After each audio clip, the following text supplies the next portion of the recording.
tutta la città, però in centro si vede di più purtroppo. Allora, sappiamo che diciamo, già il signore aveva proposto, mi pare volesse andare in pensione già prima del Covid, no? Poi ha prorogato, credo sia adesso ultra ottantenne, quindi insomma, si avvia al tema della pensione. Il Comune ha proposto appunto un rinvio di un anno, tra pochissimo si incontreranno, so che c'è un incontro proprio su Sale 2 comunque a brevissimo con il vice sindaco e con il manager del commercio per trovare una soluzione condivisa che insomma auspico si potrà trovare.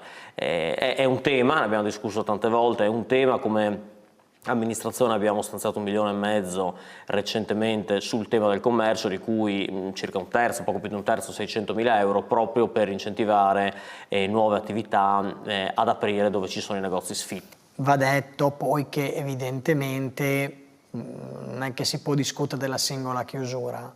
Io però osservo questo e mi sembra un aspetto interessante.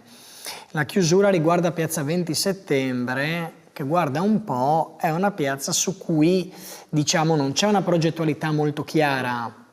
Una delle critiche che noi muoviamo a questa amministrazione è che quando bisogna, come dire, attivare delle progettualità, avere delle visioni, avere delle strategie, come dire, con un certo respiro, soprattutto rispetto al centro, si pagano, diciamo, le diverse visioni, le diverse forze che ci sono in giunta.